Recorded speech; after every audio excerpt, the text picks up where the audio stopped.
kọ́ èmi ti kọrin èmi ò tọrọ kí n kọrin kú Òṣùpá ló fẹ́ kọrin kú. ọ̀rọ̀ tí bàbá wa Lábò tó sọ kò sì jórin ó wù mí kọ́ mọ́. ti kọrin èmi ò tọrọ kí n kọrin kú Òṣùpá ló fẹ́ kọrin kú. àmọ́ ń kọrin oríṣi méjì tó sì dá mi lójú pé ẹyọ kan nú orin yẹn ọmọ àlè àdàbíyà nìkan ni onídéwájú mi kọ́lá bí olówó lọ yóò débi ẹyọ kan yòókù táyé náà rí dán nìkan ni àmọ́ ẹjẹ́ mi náà sọ tí ń bẹ́ nù ni.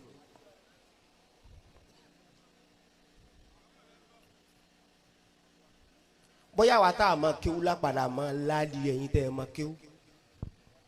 torí kéwú tí wọ́n ní kẹ́lòmíì ó lọ ké kó má bàa sórí ibú kéwú yẹn náà lọ padà ké ó sì tún padà sórí ibú. èmi ò tiẹ̀ kò sí tó kàn mí pẹ̀lú tàwọn tí ń takò Islam ìyẹn ti wà tipẹ́ èyí tó jẹ́ bànújẹ́ ibẹ̀ ni tàwọn tí wọ́n jẹ́ àfà mo dẹ̀ sọ́njú ni mi tó bá tó táìmù kan bóyá máa dákọ̀ àwọn èèyàn àwọn kan ti lọ sẹ́só pẹ̀lú àwọn ẹlẹ́bọ̀tẹ́rì tí ń bú wa ni wọ́n ti jọ múlẹ̀ pọ̀ àmọ́ ẹ jẹ́ ń sọ iyọ̀ kan tí mo mọ̀ pẹ̀lú Aláàjì àgbà tó ṣe pé gbogbo àdàbíyà tó bá sì tẹ̀lé ìlànà bàbá wa Sheikh Kamaluddin àti ẹ̀tọ́ tí bàbá wa Tajul Adabi gbé fún wọn wallahi azim yóò jẹ ayé pẹ̀lú rọrùn yóò sì tún bọ́ lọ́rùn pẹ̀lẹ́pẹ̀lẹ́ ń wà dá wa kàkà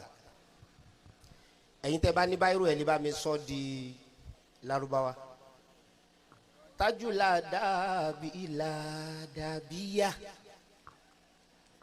àdàbíyà ní Tajul Adabi wọ́n gbé ládàbí fún Shehu Kamali kó fi ládàbí káwa àdàbíyà làwa àdàbíyà fi ní ládàbí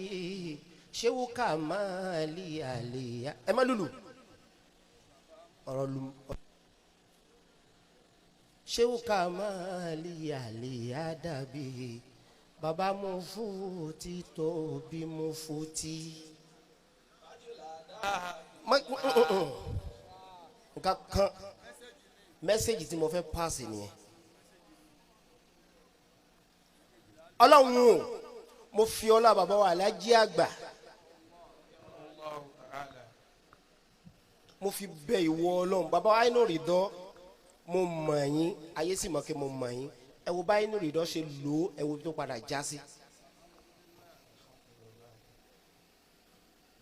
mo fi gbogbo àwọn ẹni ọlọ́run tí ń bẹ ń bí tí wọ́n ṣe bí bàbá Aláàjì àgbà ti lo ayé wọn nígbà tẹ́mi tí mo jó lórí náà bá lè fọ́ọ̀mù lójú gbogbo ayé ìpè dédé tọ́lọ̀ ń ṣe fún mi láyé jọ mo ti dáyé nǹkan kankan sérí ahọ́n mi yìí rí àáfà tó bá sì ní mo gba nǹkan lọ́wọ́ òun rí àbó lóògùn tó bá yìí ṣẹ̀ṣẹ̀ máa sọ kì í sọ̀rọ̀ ọdún mẹ́wàá ní ti ń pariwo rẹ̀ nítorí wàá má wàá tá a rò pé àwọ̀ ẹ̀hànà tá a wá yẹ ẹ̀hànà mọ́ tó bá wá jẹ pẹ́yìn tá à ń fọlá yín tọrọ tá à ń kì yín mẹ́sàn-án mẹ́wàá ẹ̀yin lẹ padà wá ń bojú wa jẹ́ mo gbọ́ lẹ́nu bàbá wa oníwàásí àgbáyé wọ́n ní àbúkà àbúhùrín wà ummuka hurratun fàkọ́dí yóò jí bòlẹ̀ khurani gayra najibin. gbogbo àwa tó ń bí dáadáa yìí wọ́n ṣe bí wa dáadáa kalẹ̀ ní ẹ wo bá ti rí ẹ wo táwa sáyé dàlẹ́ tẹ́mi olórin bá wá lè púrúfù ara mi níwájú yín tí àwọn tá a wá gbójúlé táwọn lè púrúfù ara wọn táyìn tá a wá sábà tó wá di pé ẹ̀yin gan laburú yín wá pọ̀ tẹ́ ẹ wá ń fi wá sẹ̀sẹ̀ lórí social media